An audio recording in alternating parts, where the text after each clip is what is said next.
wa mawalah wa la hawla wa la quwata illa billahi wa ba'd. Alhamdulillah, di malam hari ini kita bisa melanjutkan kajian kita, masih membahas tafsir singkat dari juz Amma, dan kita sudah masuk pada ayat ke-9. A'udzubillahi minasyaitonir rajim. Bismillahirrahmanirrahim. Rabbana la tuzigh qulubana ba'da id hadaitana wa hab lana min ladunka rahmatan innaka antal wahhab. Rabbana innaka jami'un nasi liyaumin la raiba fih innallaha la yukhliful mi'ad. Ma'asyiral muslimin yang dimuliakan Allah Subhanahu wa taala, sedikit kita ulas pada ayat ke-8 tentang doa para ulama yang rasikh dalam ilmu. Rabbana la tuzigh qulubana, ya Tuhan kami, janganlah engkau sesatkan hati-hati kami. Ba'da id hadaitana wa hab lana min ladunka rahmatan innaka antal wahhab. Setelah engkau berikan petunjuk kepada kami dan karuniakan kepada kami dari sisimu rahmat yang luas, sesungguhnya engkau maha pemberi. Dalam ayat ke-7 kemarin kita sudah, atau ke-8 kemarin kita sudah singgung bahwa doa ini adalah doa yang paling banyak dibaca Rasul sallallahu alaihi wasallam dan juga Abu Bakar Siddiq radhiyallahu anhu. Karena doa ini adalah doa keteguhan supaya kita tidak disesatkan oleh Allah Azza wa Jalla. Dan di sini ada dua faedah besar yang disebutkan para ulama pada doa Rabbana la tuzigh qulubana ba'da id hadaitana. Apa dua perkara ini? Kita diajarkan oleh Allah untuk bertawasul. Di sini ada dua tawasul yang diajarkan. Pertama, tawasul dengan nikmat berupa hidayah dari kalimat idh hadaitana. Dan yang kedua, tawassul dengan nama-nama Allah dari kalimat innaka antal wahhab. Tawassul itu artinya cara mendekatkan diri kepada Allah Subhanahu wa taala. Dan itu sangat penting dalam kehidupan kita, bertawasul kepada Allah. Dan para ulama ahli sunnah mengatakan bahwa tawassul itu ada dua. Ada yang disebut dengan tawassul masyru' dan yang kedua tawassul mamnu'. Tawassul yang disyariatkan dan tawassul yang dilarang. Adapun yang disyariatkan seperti ayat ini. Dan ulama membagi tawassul itu yang disyariatkan kepada tiga bagian. Pertama, tawassul dengan amal saleh. Dan yang kedua, tawassul dengan nama-nama Allah Subhanahu wa taala dan sifat-sifatnya. Dan yang ketiga, tawassul dengan orang soleh yang masih hidup, bukan tawassul dengan orang soleh yang sudah meninggal. Lalu apa pentingnya tawassul ini? Ma'asyiral muslimin yang dimuliakan Allah Subhanahu wa taala, setiap kita hidup di dunia ini tidak lepas daripada ujian, ikhwan. Hidup kan tidak selalu senang, pasti ada susahnya. Hidup tidak selalu tertawa, pasti ada sedihnya. Hidup tidak selalu lancar, pasti ada sulitnya. Ada waktu-waktu Allah Subhanahu wa taala menguji kita, entah menguji ekonomi kita, menguji keluarga kita, menguji kesehatan kita, dan begitu seterusnya. Lah, untuk keluar dari ujian-ujian ini, bagaimana caranya? Karena ujian ini datang dari Allah Subhanahu wa taala. Ketika Anda kemudian diberikan ujian sakit, sakit itu dari Allah. Ketika Anda diuji dengan ekonomi yang kurang, itu semua juga datang dari Allah. Semua ujian itu datang dari Allah Azza wa Jalla. Tetapi yang namanya tabiat manusia terkadang tergesa-gesa kan gitu. Padahal ujian itu terkadang Allah sedang mengangkat derajat kita, atau boleh jadi mengurangi dosa-dosa kita, sehingga kita tergesa-gesa ingin keluar dari ujian itu. Ya, itu tabiat manusia memang seperti itu. Orang sakit pengen cepat sembuh kan begitu. Orang gulung tikar pengen cepat bentang-bentang tikar, dan begitu seterusnya. Allah tahu tabiat manusia seperti itu, ingin keluar cepat dari ujian itu. Makanya diajarkan dalam Islam ini, kalau ingin cepat keluar dari kesulitan dan keperitan hidup, lakukanlah apa yang disebut dengan tawassul. Tawassul inilah amalan yang cepat untuk menghilangkan kesulitan dalam kehidupan kita. Kita lihat dalam sebuah kisah, Nabi SAW mengkisahkan di zaman dulu sekali. Boleh jadi ini kisah Israiliyat, tapi hadisnya sahih. Ketika Nabi SAW menjelaskan tentang 3 orang yang masuk ke dalam gua, kemudian tiba-tiba gua itu roboh bebatuannya dan menutup pintunya,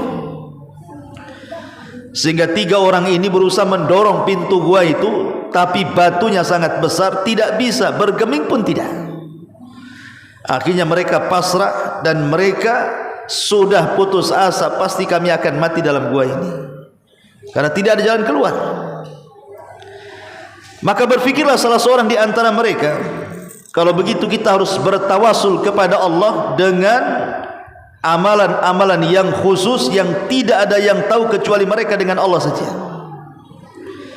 Akhirnya kemudian salah satu di antara mereka bertawasul dengan amal saleh. Masyhur bertawasul dengan birrul walidain. Dulu dia punya orang tua, kebiasaan dia itu menyediakan air susu perah kambing sebelum orang tuanya tidur, dan air itu harus diminum orang tuanya sebelum istri dan anaknya.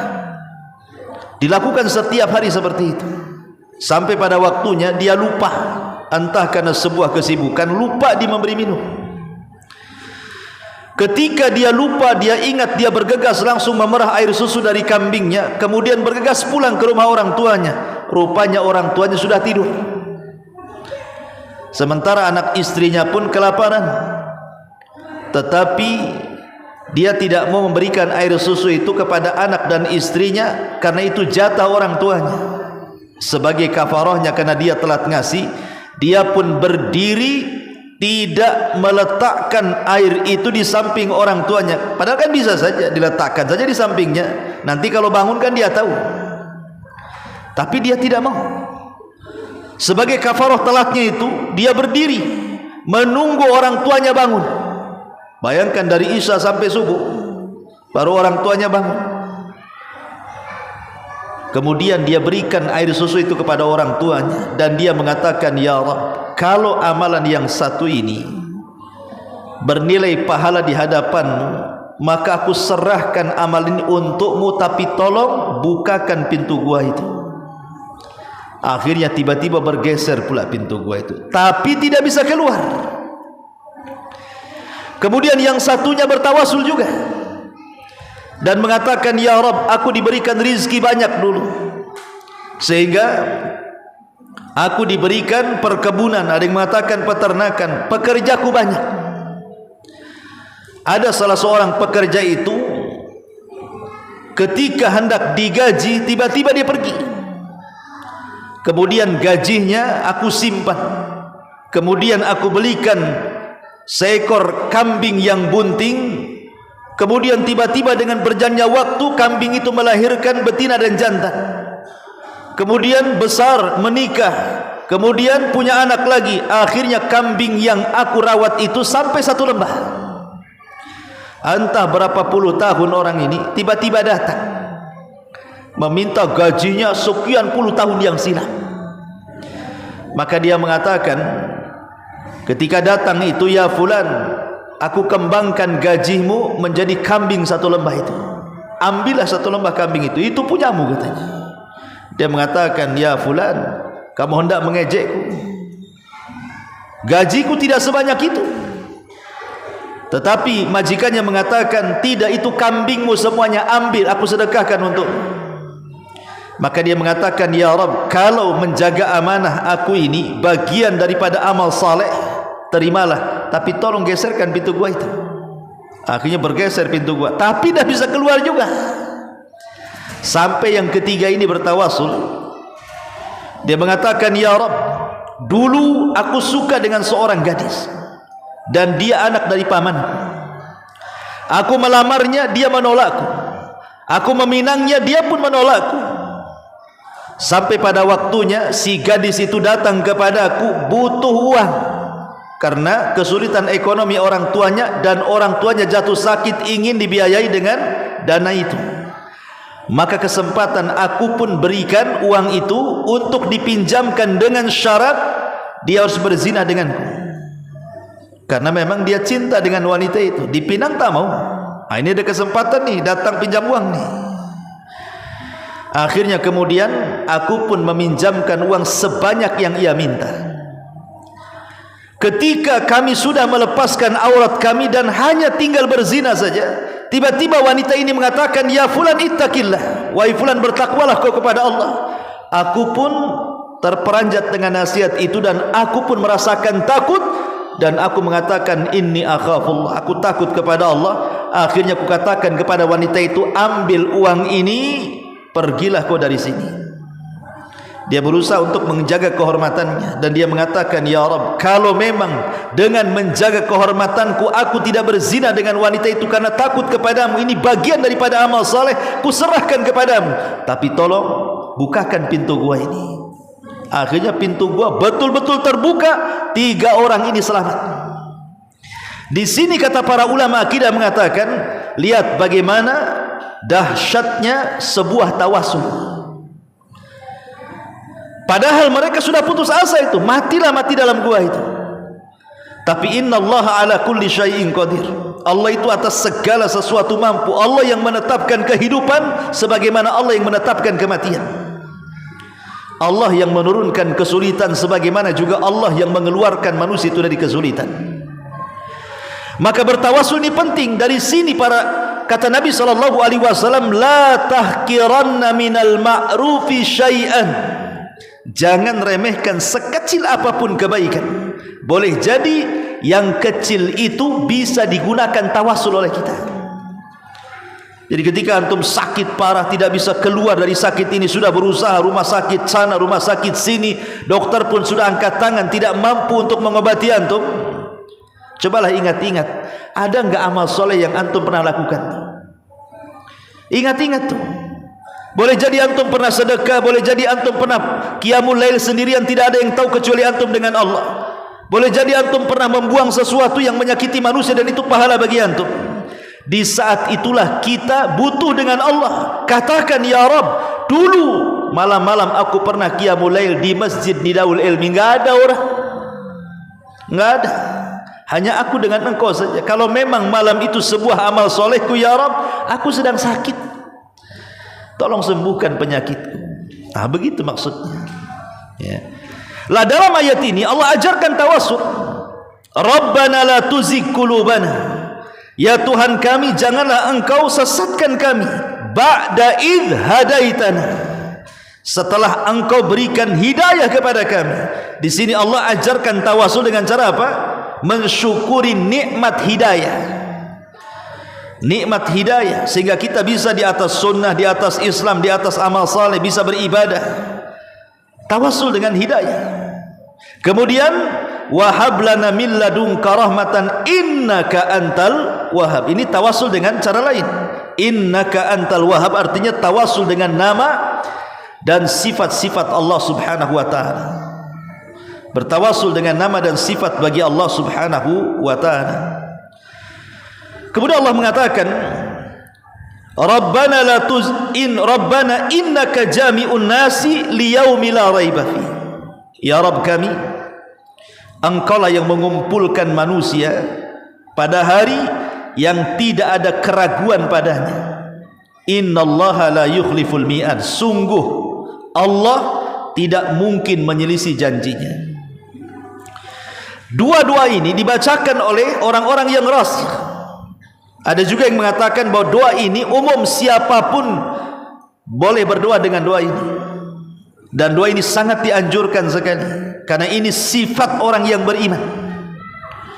Pertama, sifat orang yang beriman pada doa yang ketujuhnya, meminta kepada Allah agar ditetapkan di atas hidayah dan dijauhkan dari kesesatan.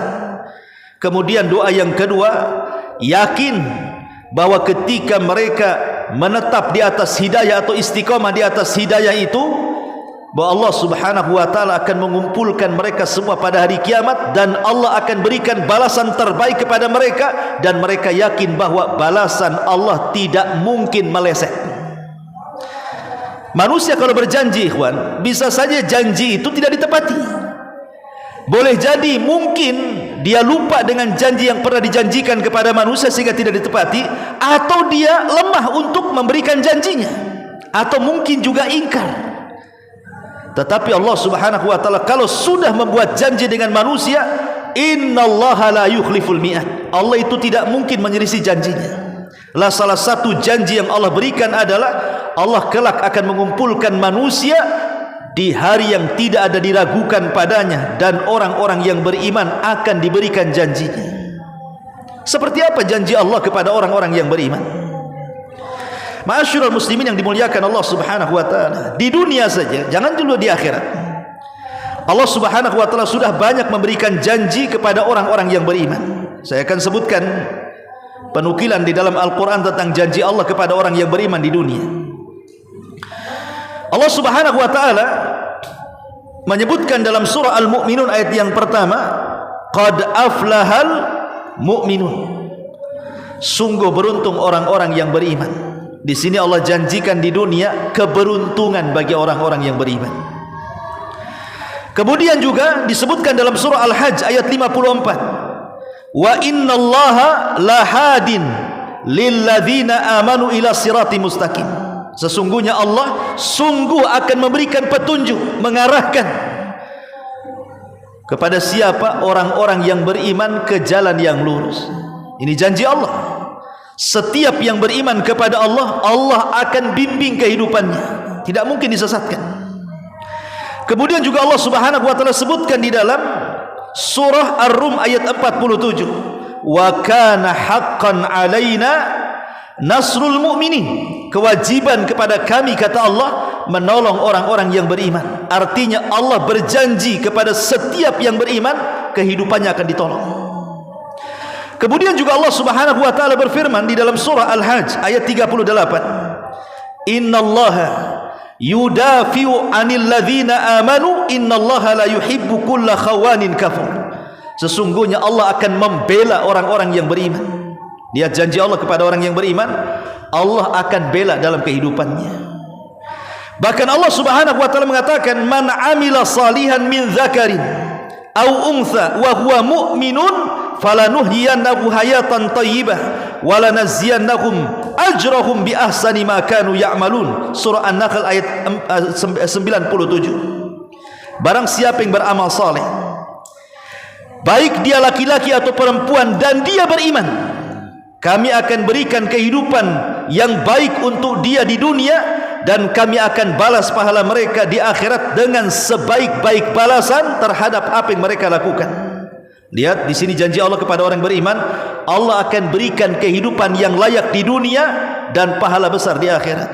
Bahkan lebih daripada itu, Allah mengatakan, wa'adallahu alladhina amanu minkum wa 'amilus shalihat sayastakhlifannakum fil ardi.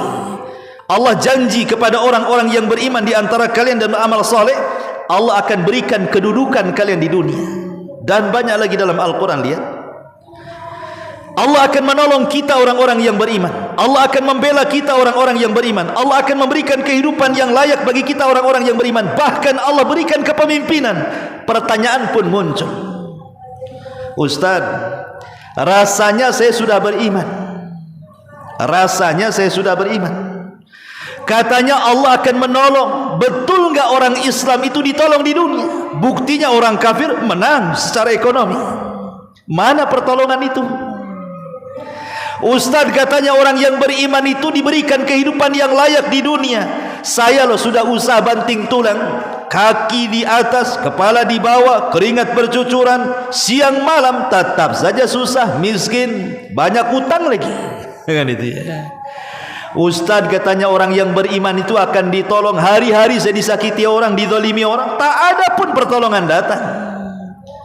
Mana janji itu? Kalau ada orang mengatakan seperti itu, maka jawab, kenapa pertolongan itu tidak sampai kepada anda? Kan anda katakan rasanya saya sudah beriman. Berarti iman yang anda miliki itu baru rasa. Baru rasa saja, belum betul-betul beriman. Kayak antum makan Indomie rasa ayam, ayamnya nggak ada, rasanya saja. Kan mana ayamnya? Rasanya. Rasa ayam, rasa sapi, mana sapinya? Kan rasanya. Berarti belum makan ayam, belum makan sapi, baru rasanya.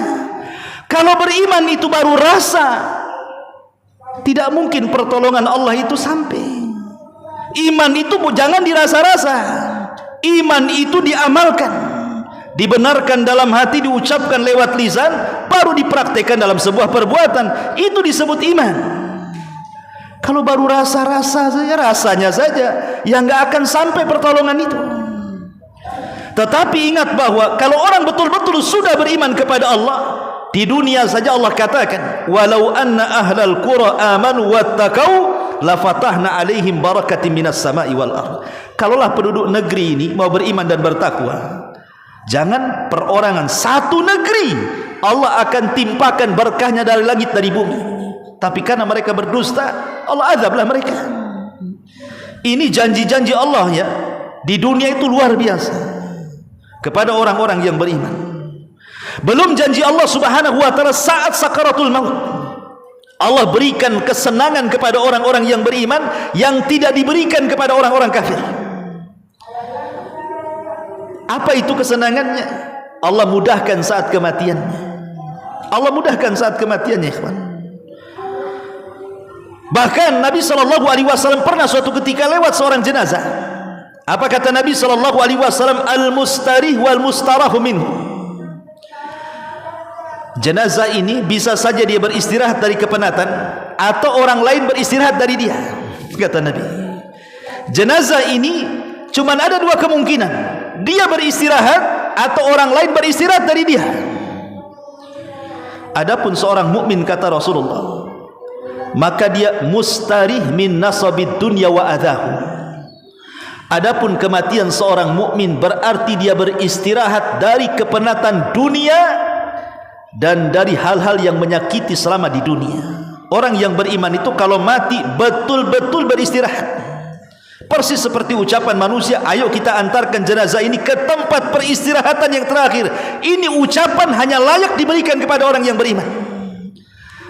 Tapi kalau orang kafir, kita katakan ayo kita antar jenazahnya ke tempat peristirahatan yang terakhir, kalimat ini bukan hanya salah tapi keliru. Salah dengan keliru kurang lebih lah ya. Kenapa? Orang kafir itu bukan untuk beristirahat, dia harus mempertanggungjawabkan semua perbuatan dia di dunia.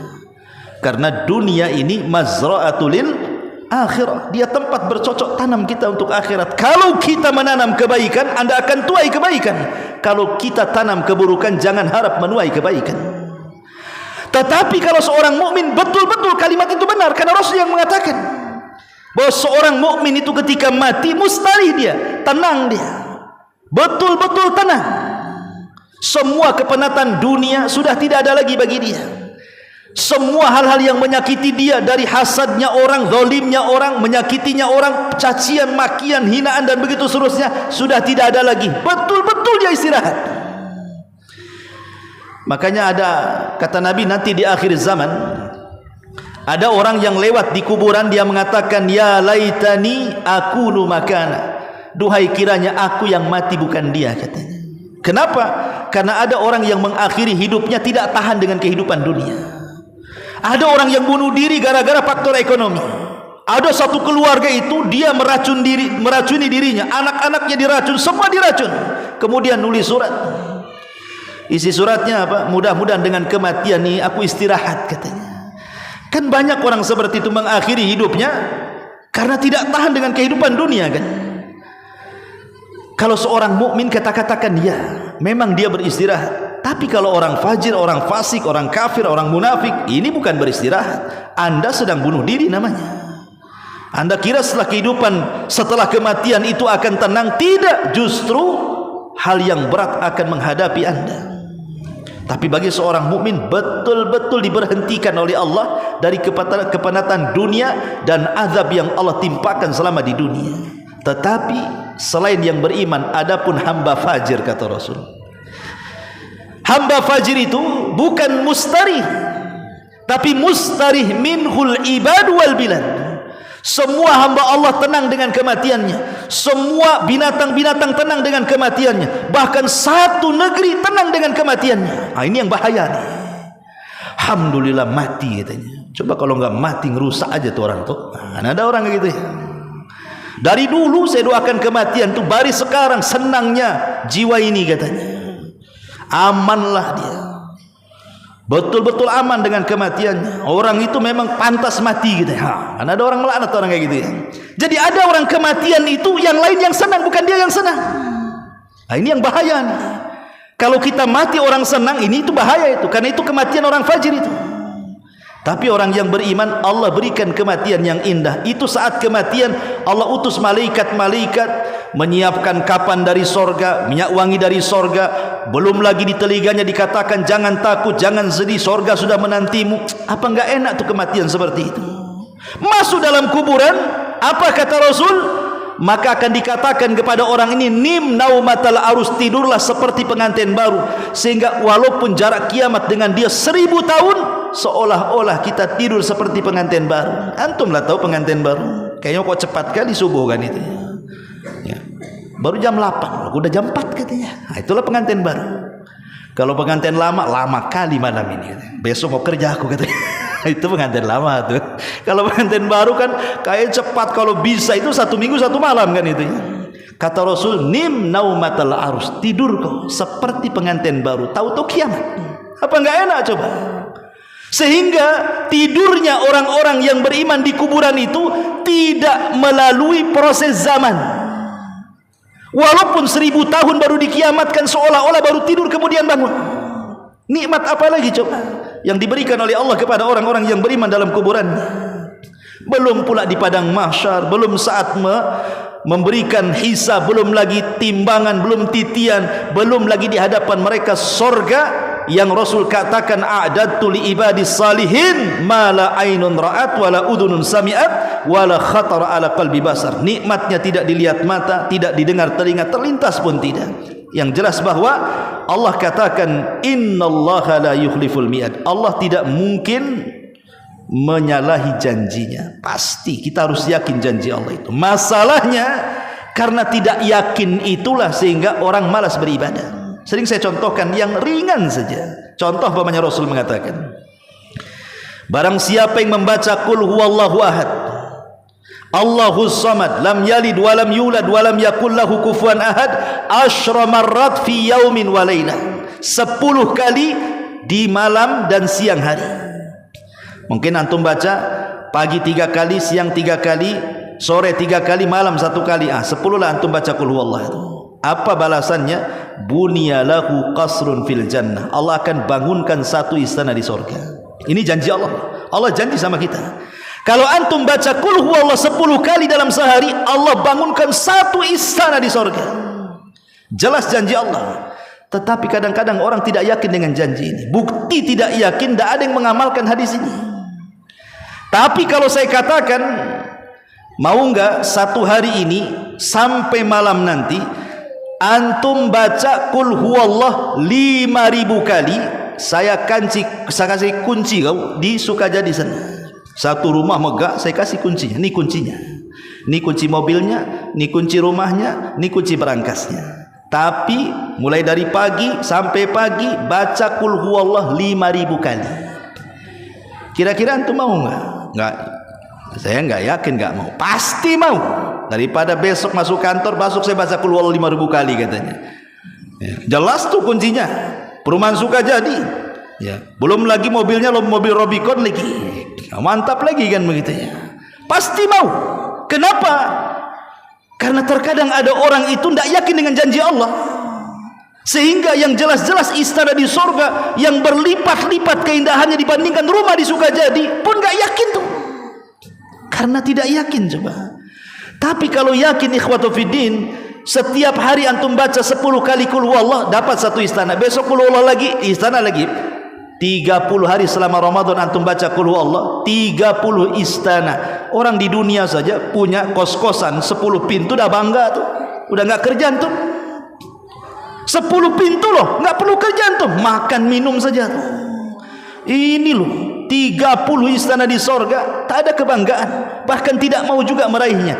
Itulah keyakinan kita masih lemah dengan kehidupan akhirat, padahal tegas Allah mengatakan innallaha la yukhliful mi'ad. Allah itu tidak mungkin menyalahi janjinya. Yakin dengan janji Allah subhanahu wa ta'ala. Subhanakallahumma bihamdika asyhadu an la ilaha illa anta astaghfiruka wa atubu ilaik.